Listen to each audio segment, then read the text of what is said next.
अगं बाया ए तायडे पाणी आणखी ग मला उलसे. काय हो तुम्हाला तुमच्या हाताने घेता येत नाही का पाणी? का सगळं आम्हीच हाताखाली द्यायचं तुमच्या?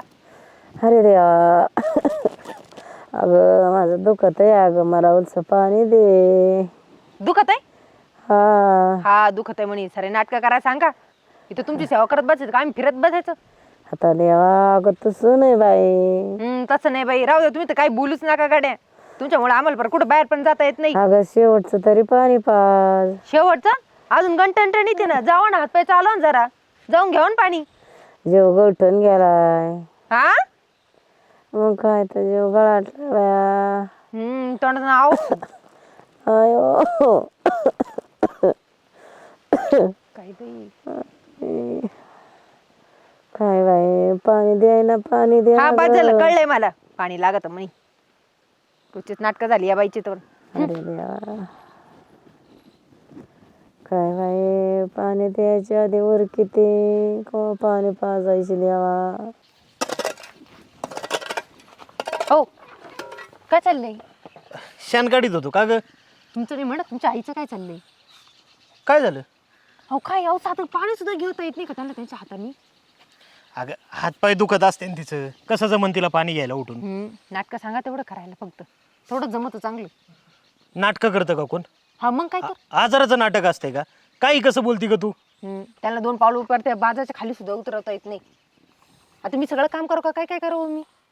हे बघ, कामं 2 कमी कर, पण तिच्याकडे लक्ष दे. हा ना, गंज लक्ष दिलंय मी तुम्हाला बा आत्ताच सांगते. या पटना तुम्ही त्यांना घरात ठेवा ना, तर मला घरात ठेवा, मला राहायचंच नाही इथं आता. अगं पण तिला कुठं पाठवू मग मी? कुठं पाठव? कुठे पाठव? आश्रमात विश्रमात नेऊन टाका त्यांना. आश्रमात नेऊन टाकायचं? हा मग पटलं पाहिजे ना, लोक नावं ठेवतील ना ग मला. लोक नाव ठेव, तुम्ही ना लोकांचाच विचार करा, बायकोचा काहीच विचार करू नका. त्यांच्यामुळे साधं मला परत सुख भेटत नाही इथं. नुसतं सारखं सारखं काम काम काम आणि त्याच्याच पुढे पुढे करावं लागत. मी पर कंटाळले याला. अगं पण थोडंफार आजारपणात करावंच लागतं, आता म्हातारं माणूस आहे. गंज मी केलंय आता आजपर्यंत. त्याच्या पुढचं ना तुम्ही विचार करा काय करायचंय काय नाही ते. चालली मी, आणि मला लवकर सांगा काय विचार आहे तुमचा. म्हणजे तुझं हे पक्कच झालंय का? पक्कच झालंय माझं. एक पट्ट्या राहते नाही तर मी राहीन. चालतंय, मग करतो मी काहीतरी. हा ठीक आहे, लवकर सांगा मला.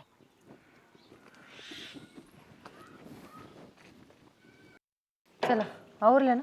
हा, निघा मग चला.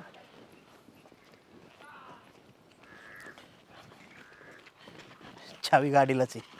अहो या गाडीवर कुठं? ह्या गाडीवर किती आदळापट होईल, आणि त्याला सण होईल का तेवढी? बरीच काळजी आहे ग तुला त्यांची. या गाडीवर आपल्या दोघांनाच जायचंय, त्यांना नाही न्यायचं. बॅग बिग कपडे आवरलेच ना त्या सगळी? अहो पण आपण दोघांनीच, म्हणजे मला काही कळलं नाही. आईला नका म्हणून सोबत घ्यायचं? अगं आईला घराबाहेर काढायचंच नाही आपल्याला. मग तुलाच सोडून येतोय मी. अहो असं काही काय बोलताय? हा, महिलांसाठी एखादा चांगला आश्रम असेल तिथं जाऊन राह तू. अहो पण असं काय आपलं ठरलंय ना का आईंनाच आश्रमात नेऊन सोडायचं? आपलं काय ठरलं होतं, एक तर आई घरात राहील, नाही तर तू घरात राहशील. आता काय माहिती आहे का, आईला तर मी घराबाहेर काढू शकत नाही. उलट उद्या तिच्या मनात आलं तर तीच आपल्याला घराबाहेर काढू शकते. तिने एवढ्या कष्टाने घर उभं केलं आहे, या घराची वावराची मालकीन तीच आहे. आपण कोणी? त्यांनी मेहनत करून वावरं विकत घेतली आहे, कष्ट करून घरं बांधली आहेत माझ्या बापाने आणि माझ्या आईने. त्यामुळे त्यांना घराबाहेर काढणं इतका मी मोठा नाही झालेलो. हां, तुला अडचण होती ना त्याची, तर त्याच्यावर एक सोल्युशन आहे. तुला घराबाहेर सोडतो मी, मस्तपैकी आश्रमात राहा. महिन्यातनं एकदा मी भेटायला येत जाईन तुला, काही अडचण नाही. येताना फळं बिस्किटं घेऊन येईन, आणि सोबत माणसं आहेतच ना तुझ्या तिथं. चल बस गाडीवर लवकर चल. अहो नको नको. अगं नको काय, आजार पण आहे तिचं. एवढं आजारी असते तू तरी कावा करत बसणार ना सगळं? तुला कामाचा ताण होत असेल ना, तिथं मस्त आरामात राहतो, काही काम बिम करू नको. मी 5-50 रुपये सरकवत जाईन तिकडं खिशातनं. अहो नका नको जायला, मी पण नाही जात. मी आईंची काळजी घेईन खरं तर. कशाला? अगं आईची काळजी घेऊन जमत असते का? आपलं तरुण पण वायाला चाललंय एवढं, आहे की नाही? नवीन लग्न झाले, हिंडायला फिरायला पाहिजे. अहो चुकलं माझं, खरंच चूक झाली. माझी खरंच चूक झाली. मी असं नव्हतं बोलायला पाहिजे त्यांना पण, आणि हुसतूस नव्हती करायला पाहिजे. गणस्त्यात माझे सासू असले तरी उद्या माझी आई जर अशा परिस्थितीत आली तर, आणि माझ्या वहिनीनं असं वागलं तर मला पण बरं वाटेल का ते? चूक आपली नाही, चूक त्यांचीच झाली ग. त्यांचं काय चुकलं माहिती आहे का? त्यांनी अख्ख्या तरुण पण आपल्यासाठी घालवले, काय विचार नाही केला कधी. त्यांना मस्त वाटलं असं हाऊसमूज करावी, पैसे वाटेल तसे उधळावे, खर्च करावे. पण त्यांनी आपल्यासाठी एक घर बांधले, एक एक पै जोडून जोडून आपल्याला शिकवले, मोठं केले. आणि ते आता जसे आजारी पडते ते ना, तसे आपण लहानपणी आजारी पडलेलो आहे. पण त्यांनी आपल्याला आहे ना घराबाहेर नाही काढलं, आपली काळजी घेतली. हा विचार नाही केला त्यांनी की ह्यांच्यामुळं आपल्याला आजार होतील किंवा ह्यांच्यामुळं आपलं हिंडणं फिरणं बंद झालंय, ह्यांच्यामुळं आपल्याला रात रात जागावं लागतंय.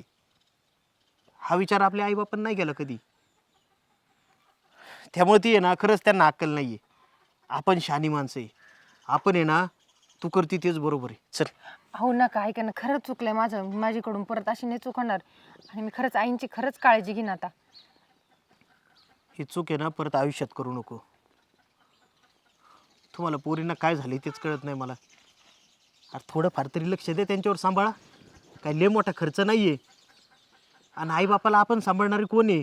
आयुष्यभर त्यांनी आपल्याला सांभाळलेलं असतंय. मरताना 4 घटका तुमचा सांभाळता येत नाही.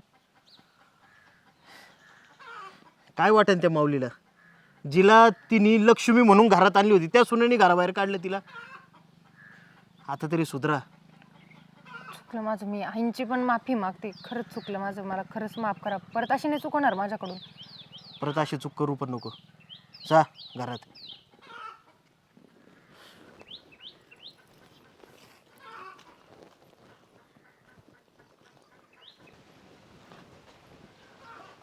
आई,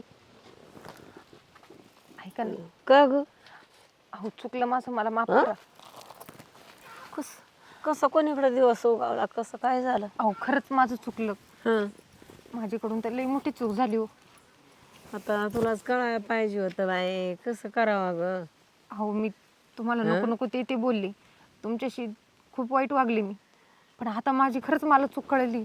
आता इथून पुढे मी नाही वागणार हो तसं.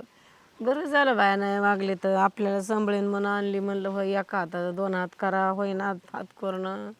आई माझं खरंच चुकलं. मला माफ करा. मी तुमच्यासोबत म्हणजे नको ते वागले हो. खूप वाईट वागले मी. आणि बघा ना, म्हणजे मला ती चूक तर लईच लेट कळली. माझी आई असती तर मी तिच्यासोबत अशी थोडी वागली असते. हा पण माझी खरंच आता मला चूक कळली. मला असं खरंच दे माफ ना करा. आणायचं बाई. आता इथून पुढे मी खरंच तुमच्यासोबत असं वाईट नाही वागणार. मला एक तुमची मुलगी म्हणून खरंच मला माफ करावं. अगं मग तसंच मी म्हणलं होतं आधी. आपलं तसं जगाचं, आपली तर कसं आले, आपलंच पोटचं लेकरू आहे म्हणून आले ना. हो, कशी आणली तुला मी? माझी म्हणूनच आणली की बाई तुला. पण मग पण तू काय बाई, बरं झालं आता माफ करून घेतलं. नाही तर म्हणलं कसला का रे देवा, कसं जायचं आपला दिवस कुठं. हो आता नको तुम्ही काळजी करू. आता मी तुमची खरंच लय काळजी घेईल. बरं झालं. कोणी कधी दिवस सोगला बाई, लेकाने सांगितलं तुला का कसं काय झालं, कसं तुला बुद्ध्या फुटली ग? बरं आई, आता मला सांगा तुमच्यासाठी काय गोडधोड बनवू? तुझ्या मनाने आण बाय बोलते खायला काहीतरी. बरं मी शिरा बनवते मग. बरं ठीक, मग तो पण आराम करा तुम्ही. बरं. ठीक आहे, झोपा मग. हरे रामकृष्ण हरी. अरे देवा देवा देवा देवा.